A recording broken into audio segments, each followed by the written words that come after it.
It was Christmas on the island of Sodor. All the engines were working hard. Thomas and Toby were busy carrying people and parcels up and down the branch line. Everyone was happy. Only the coaches, Annie and Clarabelle, were complaining. "It's always the same before Christmas," they groaned. "We feel so full. We feel so full." "Oh, come on," said Thomas as he puffed out of the station. "Where's your festive spirit? Leave that to the others. All we get is hard work," said the coaches. "Cheer up," said Thomas. "Christmas Day is almost here." By the side of the track was a lonely little cottage with a familiar figure standing by the gate waving to them. "It's Mrs. Kindly," whistled Thomas. "Beep, beep! Happy Christmas!" However heavy the loads, Thomas always felt better for seeing Mrs. Kindly.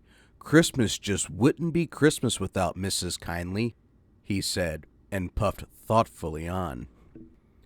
When work was over, Thomas went to see the other engines. It was a scene of great celebration. Their coats had been polished, and they felt very proud of themselves. "Huh," said Gordon, "just look at us. Your driver will have to work fast to get you to look as smart as us." "Never mind that," replied Thomas. "I've something important to say. Do you realize it's a whole year since Mrs. Kindly saved us from a nasty accident? You remember when she was ill in bed and—" "Yes, of course," interrupted Edward. "You told us how she waved her red dressing gown out of her window to warn you about a landslide on the line ahead."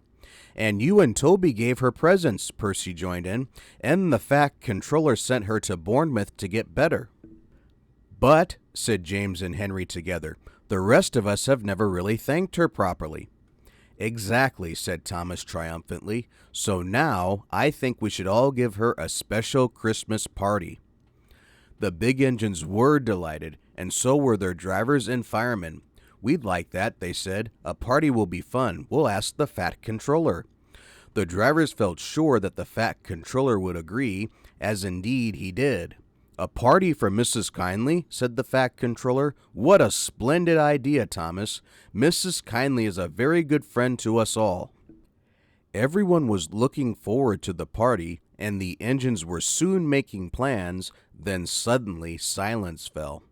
The Fat Controller had bad news. "The weather's changed," he said. "Mrs. Kindly is all snowed up. Toby says he will help to rescue her. You must help too, Thomas. There's no party unless you do." Thomas hated snow, but he said bravely, "I'll try, sir. We must rescue her. We must." "There's a good engine," smiled the Fat Controller. "You and Toby will manage splendidly." The men came to fit Thomas with a snowplow. Thomas and Toby set off to the rescue. Thomas charged the snowdrifts fiercely.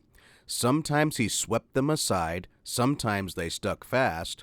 When they stuck, Thomas and Toby drew back so that the men from the van could loosen the hard-packed snow.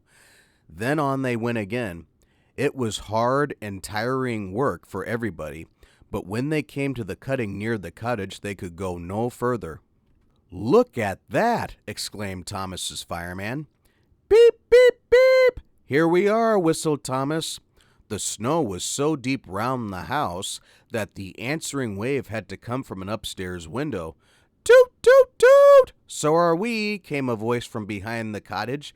"That's Terence," said Thomas excitedly. "He's come to help too."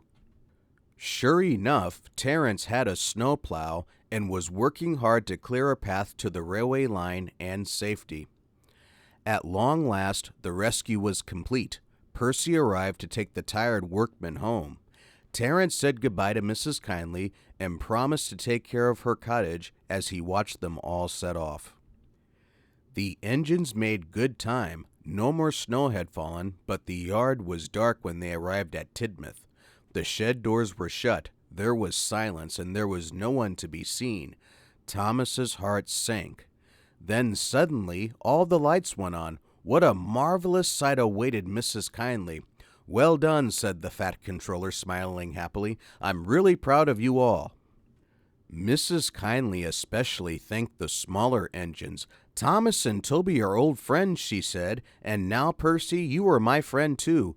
Percy was so pleased that he bubbled over. "Three cheers for Mrs. Kindly," he cried. "Beep, beep, beep," they all whistled. The fat controller held his ears, but everyone else laughed and joined in. "Right, everyone," he said. "1, 2, 3. Happy Christmas, Mrs. Kindly." All the engines whistled and everyone began to sing. "We wish you a Merry Christmas, we wish you a Merry Christmas, we wish you a Merry Christmas and a Happy New Year." Thomas the tank engine and his friends thought it was the best Christmas ever, and Mrs. Kindly could think of nowhere she would rather live than here with them on the island of Sodor.